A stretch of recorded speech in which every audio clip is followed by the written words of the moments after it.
So years ago when I bought my house, one of the first things I did was I redid my deck and my backyard space. Largely because I love being outdoors. I love being outside. I love using my outdoor space and creating a room and entertaining and just relaxing. However, when I did my deck, I used this product. It was supposed to restore my deck. Well, at the end of the day, after maybe about a year, not even a full year, it started to chip and peel, and restore would not be the word that I would use. It became a bit of an eyesore, and I know I'm probably the worst backyard in my neighborhood. So I've decided that I'm finally going to change that. I'm going to actually redo my deck because I feel as though this is basically the focal point of my backyard. Well, that and the view. So stick around. Let's get dirty.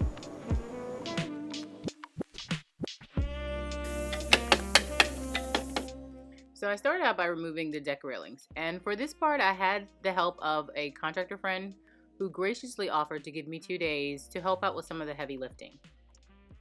For the panels on the deck railings, I wanted something that was similar to hog wire paneling. However, hog wire paneling is crazy expensive, so I came up with this custom solution using poultry wire. The total cost of the deck railings were a fraction of what it would have cost me had I used hog wire panels. For the complete details on how we made these panels, you'll find a little button up at the top of the screen marked with an I, or the link down below in the description column.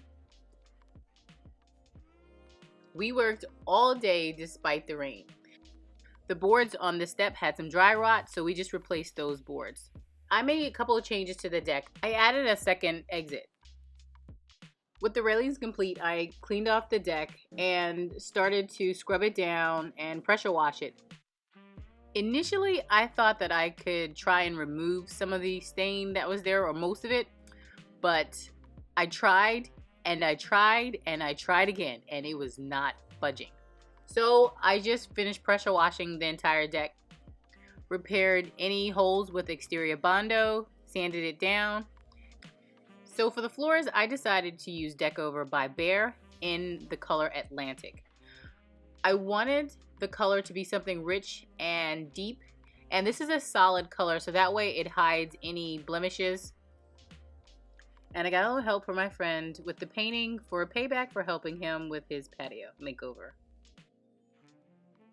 I finished the railings by adding these copper post caps.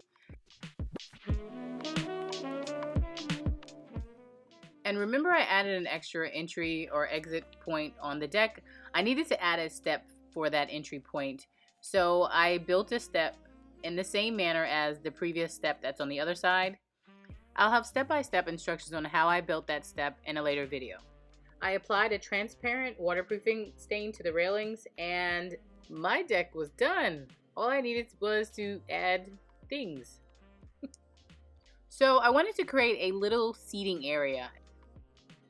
So I made a rug, so my furniture wouldn't look like it's just floating out in the middle of the deck.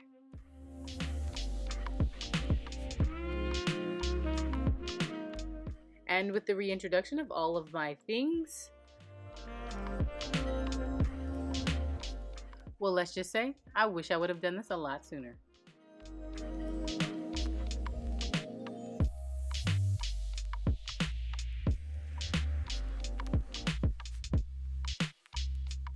I absolutely love how everything turned out, and as you can tell, I love having plants all around the deck. Please leave a comment below and let me know if you'd like to see more room makeovers in the future. So I hope you like this video. Please hit that thumbs up button over there in the corner and hit that subscribe button if you are not already subscribed to the Toolbox Divas channel. And don't be shy, follow us at Toolbox Divas on Facebook and Instagram. Alright guys, till next time.